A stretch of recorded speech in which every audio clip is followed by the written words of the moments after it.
What is up, everyone, and welcome to episode 31 of the Trainer Scoop podcast, a podcast dedicated to helping people passionate about lifting in life improve. Kind of butchered that one. That wasn't my cleanest efforts, Go for it again. Go for it but again. nah, it's all good, man. I gotta say, I think that mustache is looking very clean on my guest for today's podcast, Mr. Ryan Treadaway. Ryan, Yeah. say what's up to the people, man. How's it going, everybody? How's it going? Ryan, thank you so much for taking time to come on. We've had our fair share of hectic schedule on this day. My power was out until up about an hour ago. Ryan's had a crazy busy day from the sound of it, but we're glad to bring this podcast to you all. And once again, thank you all so much for listening. So, Ryan, I always like to get into a little bit of background for my guests. So, would you mind telling everybody a little bit about yourself? What it is that you do exactly? Yeah. So I started Treadaway Training about 5 years ago now. So I've always kind of been into working out. Did the whole sports in high school. Not too unusual of a story.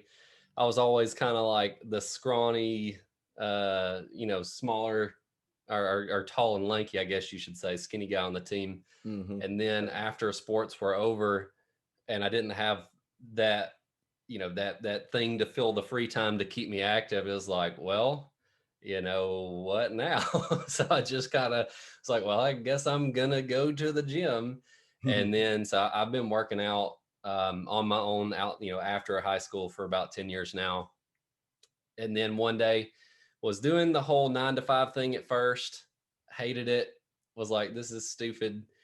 Why did I go to 4 years of college to do something that I don't like just because? So anyway, I was sitting at lunch one day and I was watching, actually, I remember specifically, I was watching a Rob Bailey and Dana Lynn Bailey video. And it was like, at that time, it was back when they had all of those different businesses in that one building. And I kind of was just watching that video and was like, why can't I do this? Why am I watching other people do this? Like, why can't I just do all these things too? And then I just kept eating. And then I sat there for a second and leaned back and I was like, no, like for real, like seriously, why can't I do this? Like, why not just go for it? So luckily, I say luckily, it was a little bit stressful at the time, but I ended up getting laid off because the company I was working for ran out of projects. And luckily, my wife was really supportive. At that point in time, I had kind of sort of been doing it on the side. I had like 2 clients. Yeah. But my wife was supportive, and then she was like, well, I think you could go for it. And so we kind of agreed that I was going to try to do it like on its own for a set amount of time. And luckily it worked out. And so now we've been doing it full time since the beginning of 2017. That's awesome, man. I always love to hear those stories.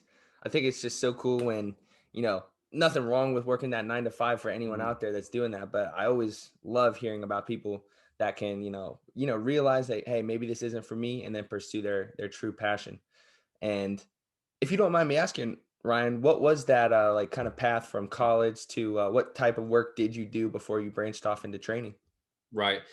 I was actually an electrical engineer out of college, and I went into that because, well, essentially, and then if my parents watch this, well, they probably know by this point, but essentially my thought process behind being an electrical engineer was like, okay, I'm good at math, I'm good at science. What is something that has to do with math and science that makes a lot of money? That's fair. And so I was like, engineer, okay, what kind of engineer? Sorry There about we that. go. What kind of engineer do I want to be? Which one is in the most demand? Electrical. Okay, I'm going to be an electrical engineer. That was like the whole thought process. And getting into it, it just wasn't exactly what I had thought it was going to be, because I actually worked in utilities.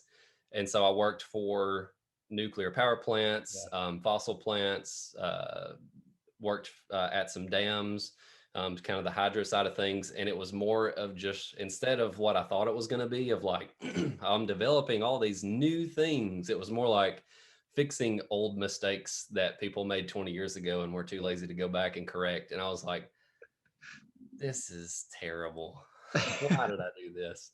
I And feel I always loved fitness. And then I kind of had that aha moment where I was like, I'm going to do fitness. Like, I like fitness. I'm going to do that instead. yeah. And I imagine, actually, well, I know for a fact because a couple of my good friends were electrical engineers. It's a very rigorous curriculum for college, and the work in itself, even while it might not have been exactly what you had pictured. Um, I imagine there was some interesting parts. So, were there any like hesitations as you kind of began to? I mean, you also said you did get laid off, so that makes the process easier. But what was like the mindset going forward as you immediately kind of like left the job and the 9 to 5 into doing your own thing? Oh, the mindset was me being terrified out of my mind because I went from making a good, stable income. Hmm. And then me and my wife, Tracy, we had just gotten married at that time. Like, um, I guess it would have been about 6 months before that. And she had moved so like away from her parents so that she could move in with me because of my work Hmm. being further away from home. And then it was like, here we are, like 6 months into it. I don't have a job. Like there was like a huge pressure, like, okay, I've got to go find another engineering job. And then it was like this huge sense of dread of, I know I don't want to do this long term, but like I've got to have a job. So it was kind of like this back and forth in my head. And then I kind of was like, you know what? I at least want to try to do fitness full time Hmm. Hmm. before going out and looking for another job. And so I remember specifically approaching her scared and like honestly almost hoping she would say no just to like give me the easy way out and kind of going back into that safety net. I'm honestly not much of a risk taker. And then I would kind of was like, well, how I've kind of sort of like been doing this fitness thing part-time, and then like kind of dancing around the question for like a solid minute and finally asking the question, like, what do you think about me trying to do it full time? And she was just like, okay. And I was like, okay, what? And she was like, go for it. I'm like, what? That's it? Just go for it. And she's like, is that what you want to do? Yeah, go for it. I'm like, okay, Yeah, sure, let's do it. man. Shout out to Tracy. That's For a real, seriously, there would be no Treadaway training without Tracy. Yeah, that's really cool that she just kind of like supported. I mean, like it happens a lot, especially I find that with myself too. Like some of your best friends, in your case, your wife, they believe in you, whereas you might have that little self-doubt in the back of your mind, kind of chirping every once in a while. So yeah, it's definitely good to have good people in your corner, and I think that is perfect evidence of it. Oh yes, definitely, definitely. So running it back to 2017, um, what did, let's say, like the Treadaway Training 1.0 look like compared to like all that you do now? Because for those listening, this is actually, Ryan and I have been talking for about 10 minutes now. I don't know a whole bunch about him other than I've watched a lot of his YouTube videos. Quick aside, go follow him on YouTube. We'll link all that stuff at the end and in the description. But he creates some killer YouTube content. But I'm very curious to hear about the evolution of what you've been doing, man. Oh man, yeah, it was rough in the beginning. So it was a lot of like spreadsheets and like because back then it wasn't like as popular as it is now. I Mhm. mean, now there's every time you turn around, you open up Instagram and there's like 30 online Yeah. trainers. You go to the explore page and scroll twice, and then you see like 30 different people, in their bio, hey, shout out, or click here to reach me Yep. for training, blah blah blah. But back then it was a little bit less popular, and so the systems for delivering the training were kind of newer at that point Mhm. in time. They were there, but they were just kind of in their infancy, I guess you could say.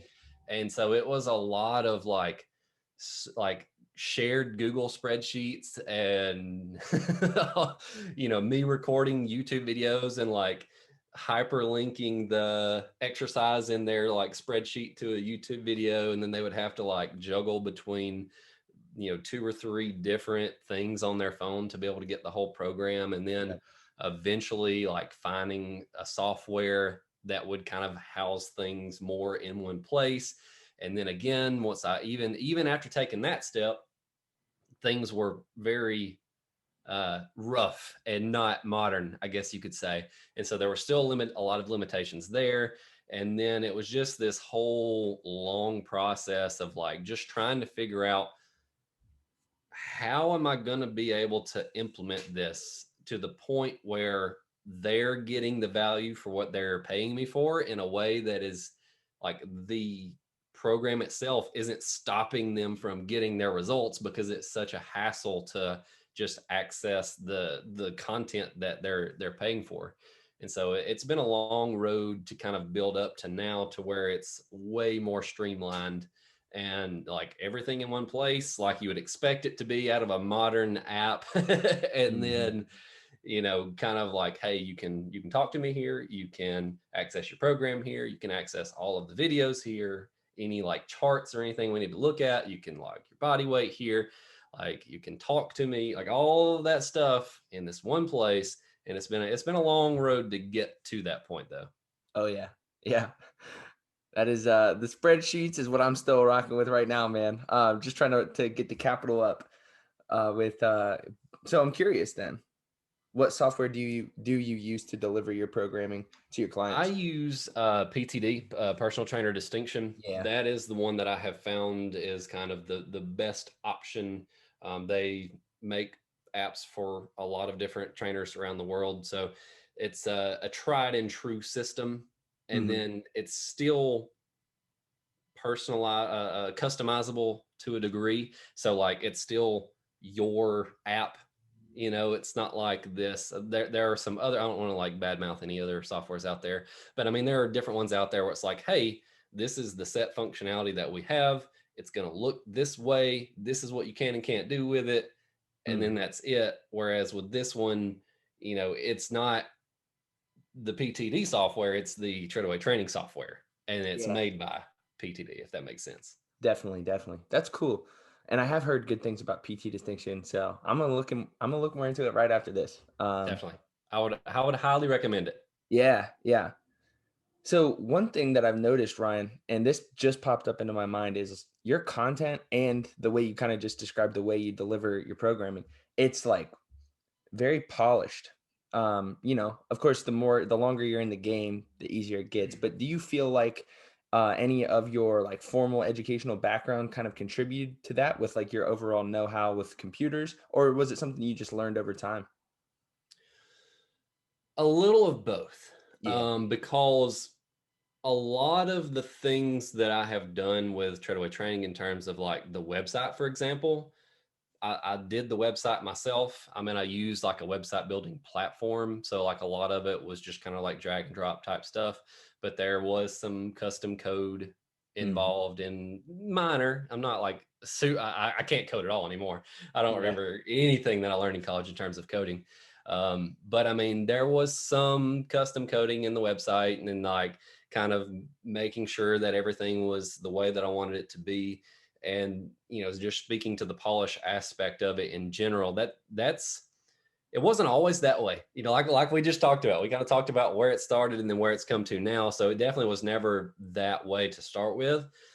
But even though it wasn't able to be that way then, my mindset behind basically everything I do, really, in terms of the YouTube channel, in terms of like the blog content on the web, the excuse me, the website, training with clients, instructional videos for clients, whatever the case may be, the mindset that I have always had with it is fitness is not new. People have been working out since the beginning of time. I mean, we kind of learn There's modern science and modern advances in terms of understanding nutrition and the human body and stuff like that. But at the place that we're at now, kind of the cool thing is, for the most part, we kind of understand how things work. There are always new discoveries, but instead of it being like groundbreaking, like, oh, we have to change everything we've ever known about this topic, it's more of like subtle shifts. So for the most part, the pieces are there and nothing is really that new at this point. So my philosophy has always been, okay, since I'm not in a position, like I'm not a scientist, I'm not, out there putting people in a lab making new discoveries. My philosophy has always been, take what is here and do it better than anyone else. So like I'm always asking myself, like, okay, is there a common question that I seem to be getting a lot? All right, let's make a piece of content that answers that question, and then that way that'll be answered before the person even has the question. So it's always for me, a matter of, how can I make this the best experience that a client can have? Because I mean, you can work with spreadsheets and you can lose weight. You can work with an app, you can lose weight. You can have nothing to go by whatsoever and just kind of guess at it, and a lot of times lose weight or Mm. gain muscle or gain strength or get faster or whatever your specific goal is. But my goal is, how can I give you the best tools possible to enjoy the process and just kind of make it as straight of a path as possible. So instead of like, all of this and then maybe eventually get to your goal, how can I get you from point A in as straight of a line as possible to point B and have you enjoy that process along the way? Yeah. I really like the thought process there. And yeah, yeah, that was cool. That was definitely like a clippable moment for promotion of this one too. Like you hit that one right in the head, man. I like it. I Thank like you. it. Thank you. So going from kind of like the systems that you've implemented to what what uh what trying to figure out the best way to phrase this. What do you find yourself focusing on mostly as like a trainer, an online coach? What what's the most time consuming part of your day on a day-to-day basis? Oh, the most can, man, let's see here. I would say I'll look at it on a weekly basis, because I, Okay. I have kind of I have a blocked out schedule for like each day of the week, and there are certain things that I do on certain days.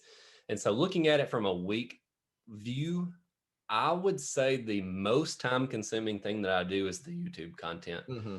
Simply because I understand, one, not everyone can afford to have a coach. And so I do have a passion for just getting information out there, and especially like in a time where everything is just like, oh, can I get a title and a thumbnail that gets somebody to click on it so that I can get ad revenue, and not deliver on what the title actually says. So in a time like that we live in, where it's all about click click click click click and getting as many clicks as possible, I'm trying to like, which obviously you still have to try to have a, the thumbnail and the title that like you have to get somebody interested to watch the content. But anytime I put out a piece of content, I want it to be, do I deliver on the thing that I said that I was going to deliver? And is it easy to understand? And so that way, rather than it just being like some kind of random piece of garbage content that takes up 10 minutes of your time and doesn't provide you any value, I want you to be able to watch one of my videos and be a little bit closer to your goal. Hmm. I mean, I understand watching a YouTube video or a couple YouTube videos or whatever doesn't move the needle a whole lot in terms of like getting you from point A to point B, like I was saying, but because you don't have that kind of overall context of like a whole program. But if I can get somebody a little bit further down the road versus watching some other misinformation thing that somebody else put out there just for clicks and ad revenue, or some kind of sponsor spot where they're lying to you about, Yeah. oh, I'm definitely promoting this product because I love it. I want to really focus on that free education side of it Hmm. to get people closer to their goals. And then if that leads people to want to hire me as a coach later on down the road, then that's awesome. Yeah. Yeah. I think the motivation behind why you create that content is really cool. Like you said, not everyone can afford a coach. Maybe in the future they will be able to though. And you're going to be their go-to guy if you've consistently been providing that good value. And man, it transitions perfectly into my next little talking point because as I was building out my gym, um, Ryan, real quick, I feel like there's some definite parallels to like what I'm doing and what you're doing. That's why I was always like blowing you up in the comments of your videos, like asking you questions and stuff.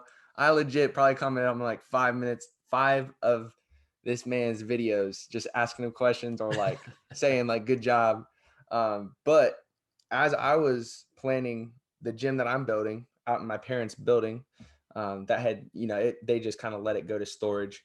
And I was like, Dad, if I clean this up, can I make a gym out of it? And, um, I had worked at like the corporate fitness as a trainer, and I was like, man, this kind of sucks. Like, ended up moving, leaving that job, and I was like, I need to get this gym together. I want to still train people. I want to have a place to shoot my own content, and I want to. I mean, always wanted to have a home gym. I feel like a lot of people can agree with that. It's just cool to have. So I was watching your videos. I feel like you had one. It was almost a year ago, and I checked this out, and then I kind of came back to your content and started watching more consistently. But you kind of just like went through all of the equipment that could be like the best home gym setup. Um, and then you had another one where I think you talked about your setup in particular. Mm-hmm. That was definitely helpful for me as I was getting all my stuff together out there. So appreciate all your work toward the YouTube. And yeah, it's cool to see that, you put out all this good information and it has a positive return for the community and for you. So Yeah, definitely happy to do it. I yeah, mean, that's what it's all about. definitely. So the thing I'm probably most excited to hear about is all of the different ideas you have for your spot that you train people out of. I feel like you have a really cool mix of like some like DIY type equipment that's super super functional, and then you also Mhm. have like real serious commercial grade equipment in there too. So I'm interested to hear about it. Yeah. So one quick clarification. I actually don't train people out of that spot. Oh, I, okay, I, gotcha. all of the training that I do at this point is all online training. Yeah, Um, I nice. was I was doing the one-on-one thing pre-COVID, and Mm, then obviously once COVID happened, that makes that had to stop. gotcha. And then I never really had a ton of one-on-one clients because I did things backwards from the way most online trainers come about. Yeah. Is I started the online training on the side because I was doing the 9 to 5 kind of thing with the engineering. And Mm, it was at that point in time when I was kind of easing into the fitness space. It was like okay, well, I work at like a full-time job. How am I going to be able to also have time to, do one-on-one training? And so I just kind of was tossing around ideas of like, how can I start to transition into the space? And so the online path was kind of the natural route for me. okay. Then once the layoff happened, then I started bringing on a few one-on-one clients. But then, so I kind of kept it limited for that reason, because Mhm. in my mind, I always had the picture being online as the main thing. Mhm. And the one-on-one was just more of a way to like bring in some extra money to like, Yeah. keep the bills paid and things like that. Definitely. And then the online side of it grew way faster than the one-on-one part. And then I had like maybe 3 or 4 regular one-on-one clients Mm. at the time that COVID happened. And then when that happened, out of those 4, a couple of them quit and a couple of them transitioned to online only. And then I almost view the whole COVID thing, which I know it's affected a lot of people to varying degrees.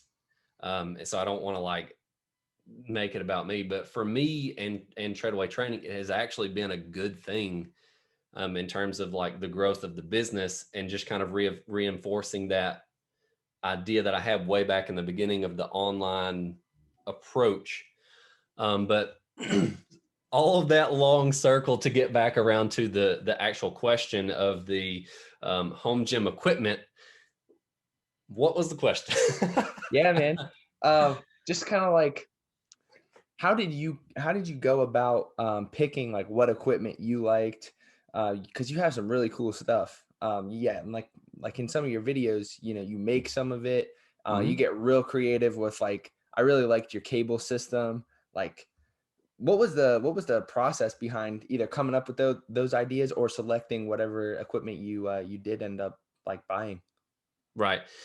Yeah, so I mean, the thought process there was actually kind of similar to the way that I go about the thought process for most things in life, like with, training a client, for example. It is a, what is the goal? So how do we get to that goal?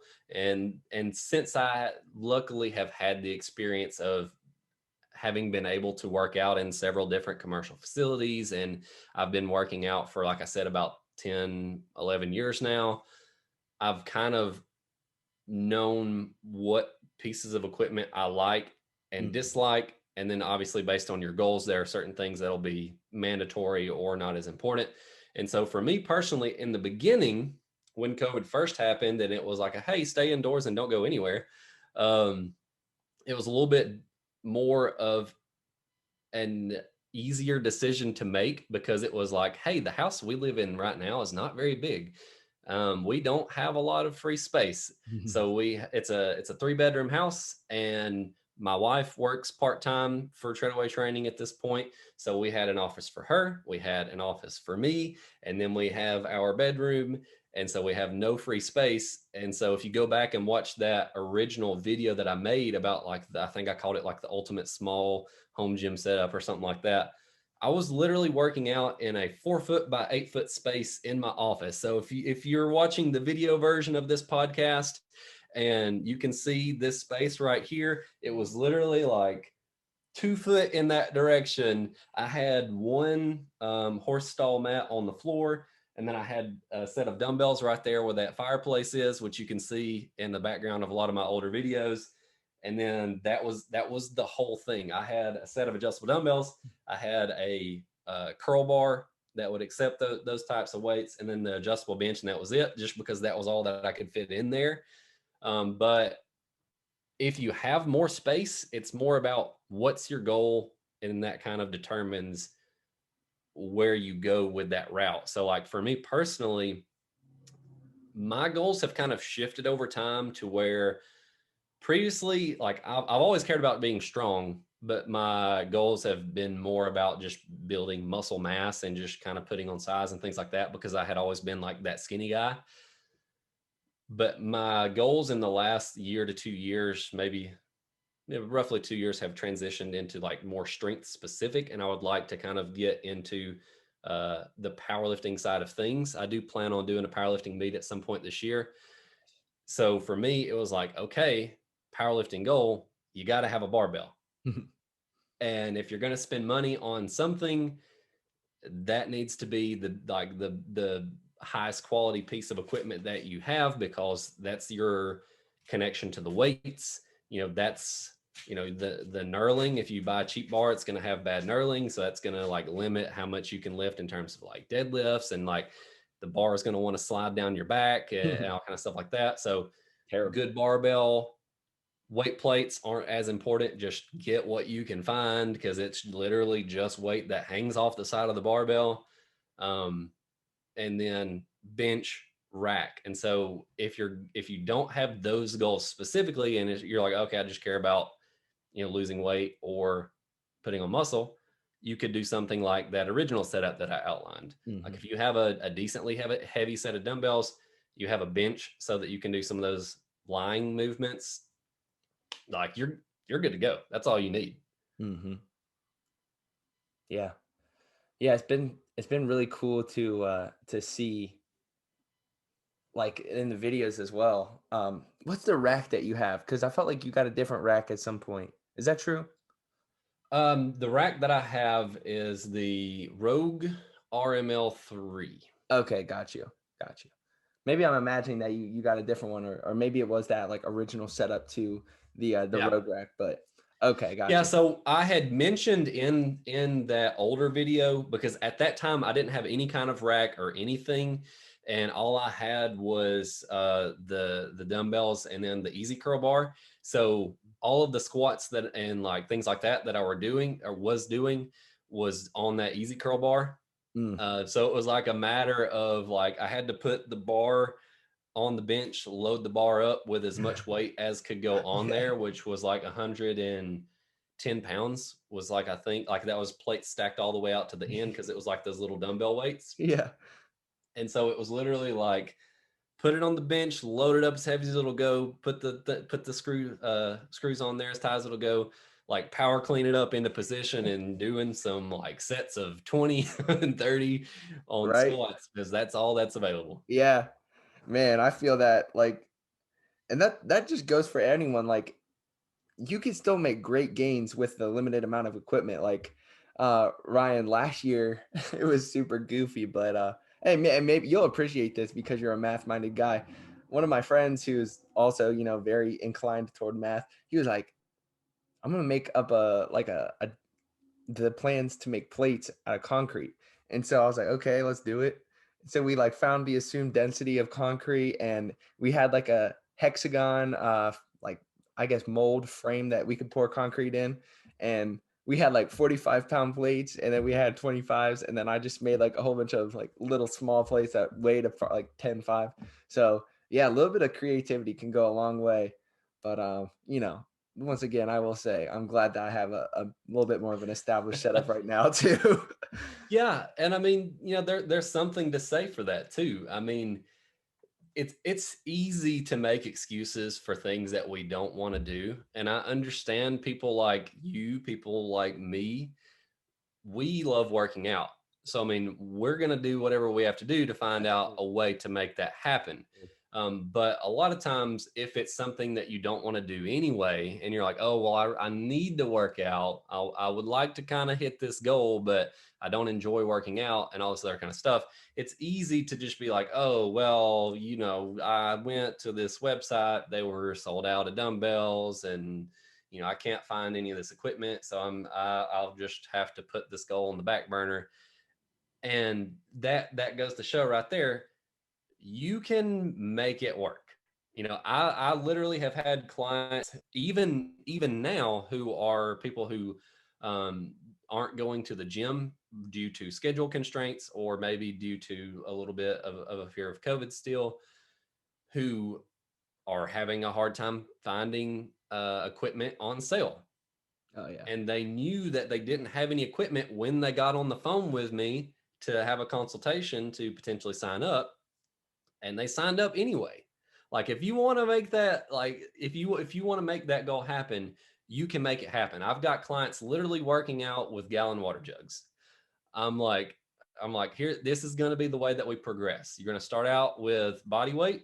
Once that gets too easy, we're going to progress to where you're holding a 1 gallon water jug in each hand. Once that gets too easy, we're going to get 2 gallons of water. We're going to line the handles up. You're going to hold 2 gallons per hand.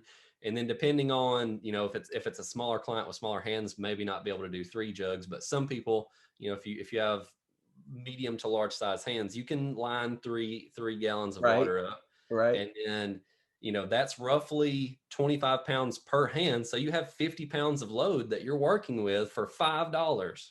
Yeah. So, I mean, if you want to make it happen, Oh you're yeah. going to find a way to make it happen. Oh yeah. That's really cool. Very creative, man. I give you props for that. And it almost branches into, maybe it's a little bit of a stretch here, but one of the videos that I saw from you, you talked about kind of like your programming and progression schemes. Mhm. I can't remember the titles slipping my mind, but we'll link to all this stuff in the description so people can check you out. I gotta say that one was like all your edits are cool, but like I really like the edits on that progression video. We were talking about like single Mhm. progressions, double progressions. So my question is, I did like an undergrad degree where we learned all about that stuff, and not that you have to, but how did you go about learning kind of like that next level stuff as someone who, you had the electrical engineer background rather than like the exercise physiology, exercise science background? Right. Yeah. So in college, I did take one actual college course. I did a fitness nutrition course. Oh, nice. Um, as a part of my engineering degree, one of the elective classes that was on my course guide to be able to graduate was just a junior level or above science class. Yeah. And so I was able to convince my advisor, kind of explained like, hey, you're kind of talking about fitness. And at that time, I might have fudged it a little bit in terms of how serious I was about it. But I kind of pitched it even then, like, oh, I would like to have this side business as, fitness, blah, blah, blah, blah. I was like, would you approve this nutrition class as my science related elective?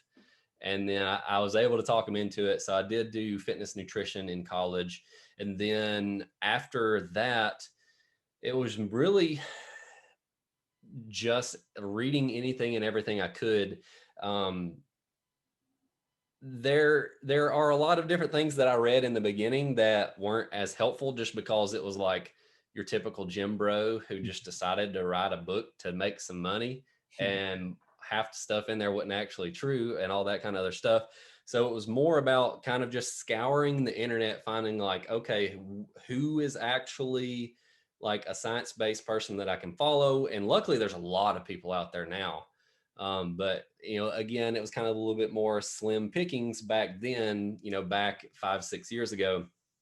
And so it was just a matter of, okay, this person is like citing scientific studies in their videos. And then it was okay, I'm going to go read the study. Because just as a warning, just because somebody in a video says science shows blah blah blah blah blah, and even if they give a reference and say you can check out the references in the video, that doesn't mean that best case scenario they could potentially be misinterpreting the results of a study, or two, they could, worst case scenario, be straight up lying to you and just saying like, oh, my method is backed by science because of this one study that kind of sort of maybe a little bit says what I'm trying to tell you. My method is amazing. So I just kind of latched on to like anyone out there that I could find that was consistently providing resources of like, hey, we're going to talk about this topic, here's the references for it. And then I would just go down the description and click on every single one of the studies. Yeah. And then it was like, okay, I was spending hours and hours and hours a week at that time just reading studies. And it was a hard process too, because I had some experience reading scientific research. It's something that we had to do in a couple of my high school classes, just as like, hey, here's how you read science. And then with that fitness nutrition class, and then with a couple of the engineering classes, like getting down into like how to read a study. But even still, there were a lot of terms that I had to like, this word keeps popping up, and like they're talking about, all these different ways that they can parse out the results, and then also their stuff, and they're talking about the distributions of results, and I'm like, Yeah. what is a cross-sectional study? Like, Yep. Gets okay, heavy. so then I go and I'm having to like Google, what is a cross-sectional study? What is this kind of study? What is that kind of study? Like all this other kind of stuff. What is a meta-analysis? What is a systematic review? And then slowly over time was able to kind of build up that knowledge of like, okay, I understand how to read scientific journals now, and then just going and reading studies. It Mhm. might have been a little bit easier to, if I were to like have a more formal education, because I would have had someone teaching me like what to look for and stuff. Yeah. But we eventually got there. Yeah. It just took a Man, lot longer to get there. that's really cool that you took the time to do that. Like, I give you props because not a lot of people would. And Oh man, like you said, like I feel like in the past, I'm thinking I really started getting into like going to the internet for fitness advice probably back in like I was what 16? Yeah, like 2012. And man, the amount of crazy stuff you saw on YouTube and just from Googling, like it was wild. But it is cool that we have such a better community of science-based people Yeah. and of people that, maybe they don't have a PhD or a master's, but they're still putting out really good content. Um, but yeah, that's cool how it's evolved. Like you said, now we have a million online coaches, but we also have some really good content creators. And even, I'm thinking about it like me looking at some of your videos, whether it be like the gym equipment or learning about those different progressions. It's cool to be able to pass that along and make sure that back in the day we might have got some suspect information, but you're making sure that the future generations are getting as good of information as we can disseminate and put out there. So that's cool, man. Yeah, definitely, definitely. And I mean that's a big part of it too. And it sounds like that's kind of the same goal for you too in terms of putting out information because it's like you said, back then in the earlier days of internet marketing, when it was like us as young teenagers, just like, how do I get a six pack? Because I want to impress the girls or whatever. Yep.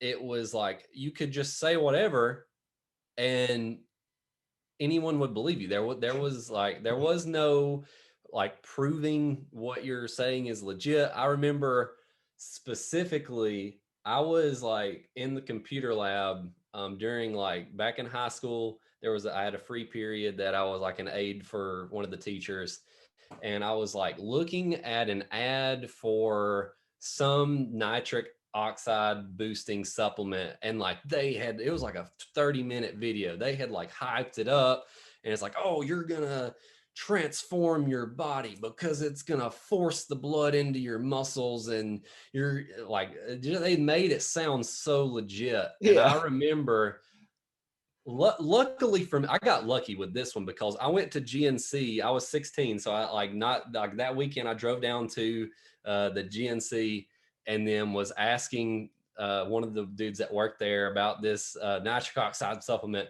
And luckily, the dude that I talked to was an actually honest guy, and he asked me about my goals and stuff like that, and he told me not to buy it. Hmm. Like coming like whoever you are out there, I don't even remember your name, but thank you for setting me on the right path. But Yeah. I was like, oh, this supplement, man, it's going to get me the best results ever. And he was like, dude, it's not going to do anything for you. He's Yeah. like, he's like, maybe if you have your nutrition in place, your training in place, your sleep in place, like all these other things, this will give you like that little cherry on top. But it doesn't sound like you have those other things in place right now. So do that first, then you can come back and like and get this if you want it. That's the real MVP. I ain't ever met a GNC employee like that For before, real. man.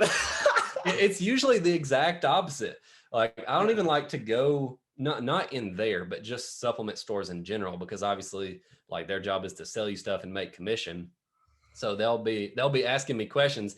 I'll never forget like the last time I went into, I don't want to say the name of the store because I don't want to like blast anybody, but the employee was asking me questions. This was like after I had already been doing like training for a long time, and like after the point where I had read all these studies and like had a lot better understanding of Yeah. training and nutrition. And he was like, yeah, what's your goals? And I just kind of was like, I'm just going to see what this dude's going to say. Yeah. And then I was just answering his questions. And then like I went in there, I think I just went in there to buy like a protein shake because I was like busy that day and I hadn't had time Yeah. to eat You just anything. So need I just one like, single protein shake. yeah, it's like I had stopped in there to like get just like a pre-made shake out of the fridge and buy Yeah. it. And then he was asking me goals. He's like, oh yeah, you need to buy this mass gainer right here. It was like $150. And then it was like, you need to buy this, this, and this. And I'm like, uh-huh. Oh yeah, right. Yeah, yeah, okay. And then I'm just like, I'm gonna take this shake right here, and I'm appreciate the Yeah. help. Man. So, quick aside, I don't know how much I see that Nintendo back there. I don't know how much you're into gaming, but I did a like a kind of, sometimes I'll get a little dark and satirical on my Instagram, and I did a poll: who's worse, GNC employees or GameStop employees? And oh man, like the descriptions and the responses I got from that poll were hilarious. But one person told me that like the GNC employees, they get paid to like peddle certain products. So like I had the exact same experience where I was going to try one of those 3D energy drinks that Christian Guzman put out. So I wanted to try Yeah. it. And he's like, "Yeah, you should really look into creatine HCl." And I was like, "You know, man, like I read a lot of the studies. Like I'm pretty good with monohydrate. Like I'm good." And I work for a company that makes creatine called Creapure. So I'm like, bro, like I'm good on anything other than creatine monohydrate. And Yep. and he was just trying so hard, but they get paid to put these BS products, which is, a whole other discussion, but that's funny. So Ryan, we talked a little bit about some of your fitness goals. You're looking to transition into some powerlifting, do a meet. But I'm interested to hear what the goals are for you, with the business, any other goals you might have. I mean, you don't have to get crazy personal or anything, but Right. any other goals? Yeah. So one of the big things for me in terms of kind of business goals, and I guess this is not something that I've talked about in public, but it's fine. It's whatever. I'm not that private of a guy. But the real big goal for Treadaway Training is I've always had this vision, even when Treadaway Training was a side job that was making me like $100 a month, Hmm. like even back then, I've always viewed it as I'm not a personal trainer. I own a personal training company. And like I always had the goal of building a business that is bigger than just me. Hmm. And like I want to get Treadaway Training to the point where if, Lord forbid, I get into like a car crash and die tomorrow, I don't want Treadaway Training to go away the next day. Right. I want to get to the point where there are other trainers on board with me and get to the point where it's like a whole team of us working together to take care of all these clients and kind of have tasks doled out to the best person to do those tasks and then have it to turn into a self-sustaining thing. And so one, like I don't ever plan to not like work with clients because I love doing that. Yeah. But if I could get it to the point where maybe I dial that part of it back a little bit and have a little bit less of a client load personally, Hmm. and then have a bunch of other coaches that are training a bunch of clients through Treadaway Training, and then that way it really give me the chance to one spend a little bit more time with family, just because especially in those early days, it's starting to get a little bit better now, but it's still kind of a process. Especially in those other early days, I would start work at like 6:30 in the morning and I would get done with work at like 10 o'clock at night. Of course, it's kind of scaled down from there because at that point in time, I was trying to build the business itself and then Hmm. also train people. And so now the business part of it is a little bit more set in stone. So it's more just training people and then just kind of slowly working on expanding over time. Hmm. But even still, there are a lot of days like I still start at 6:30 in the morning and then it's 5, 6, sometimes 7 o'clock at night. So I would like to get it to the point where I can hand off a lot of the things that I'm doing that don't have to be done by me, to the point where like I can like have a hard cap. My goal, like I'm not afraid of working, I can work a bunch of hours, but I do want to spend time with the family. So I want to set a hard cap to where it's like 5 o'clock, Yeah. like 5 o'clock in the afternoon, you're done. You're not doing anything else after 5 o'clock. So you have from like 5 in the afternoon to like 10 when you go to sleep. Like there's a good 5 hours there. Can spend time with Tracy. We have a son that's on the way. He'll be Oh, here in June. congrats, man. So be able to spend time with him. Yeah. And then additionally, aside from the family goal aspect of it, get to the part where I can focus more on the YouTube part of it. Yeah. Because the YouTube part of it is more of like a personal brand type thing for me. Like it's not the Treadaway Training YouTube channel, it's the Ryan Treadaway YouTube channel, and it's just Mhm. me talking to the audience, kind of giving recommendations to the audience and kind of things like that, and kind of being able to put more time into that. Okay, cool. I like it, man. And it draws several things from earlier in our discussion. You know, the great thing about a 9 to 5 that you don't necessarily always get in the fitness space is that cutoff time. So building up to that, that's going to be really good for you, man. And like I mentioned earlier, how Tracy was so supportive. Some of my friends have been supportive. It's daunting. I'm sure it can be daunting for you to think like, dang, like I want to actually like make this, like you want to get that legacy going. You want to have multiple levels to it. You want to scale it out. But I will say, man, I think keep doing what you're doing because it'll happen. Like you got the best of intentions. You put the time in, the quality's there, knowledge is there. So that's awesome to hear. And I think it'll happen, Yeah, man. definitely. And I think like a lot of people get into that space for the wrong reason of like they have that whole idea of like, oh, I'm going to train people online so that I can just not do anything. I can have this like 4-hour work week and then I can just like shoot out some like pre-made workouts to some people and then I'm golden.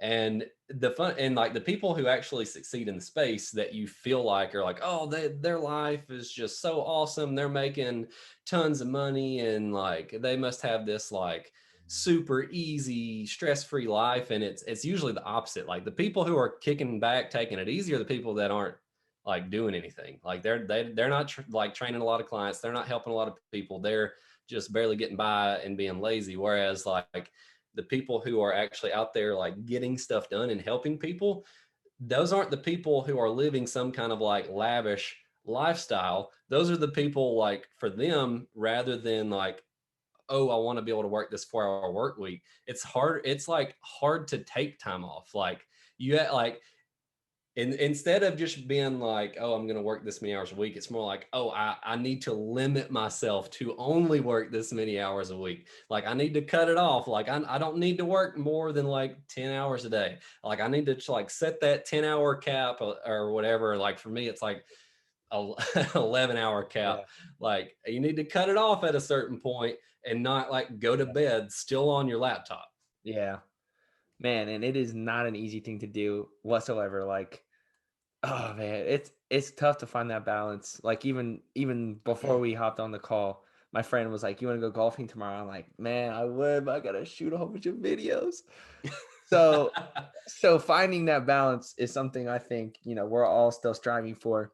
Um, and like you said, it's okay. It's good to work, but especially with like people in the fitness space, make sure that you're finding that balance while still being productive and successful. So Yeah, you got to cut it off at some point. yeah. Well, Ryan, I feel like I could pick your brain all day, but you're a busy man and you have probably more people to work with, more things to do. So I just want to thank you once again, man. I really appreciate you taking time to talk. It was a great discussion about the business side of things, a little bit of nerding out about equipment, Oh some yeah, definitely, funny definitely. stories in there as well. So really appreciate you. Appreciate everybody listening as well. We're at episode 31. We're seeing good growth. So I appreciate everybody sharing. Make sure you share this one around because, you know, we gotta not only share this podcast, but help Ryan out for taking time, share his channel, and make sure that we're supporting him as well. So share it around. If you're on YouTube, like we said, hit that like button, subscribe for me. Maybe even notification bell if you want to do the most. I can't ever forget about that notification bell. I do. But and then I always appreciate you guys when you leave reviews on Apple Podcasts. Sometimes I just read over them and again to have some positive affirmations in my life. But I will catch you all in the next one. Thanks again for listening.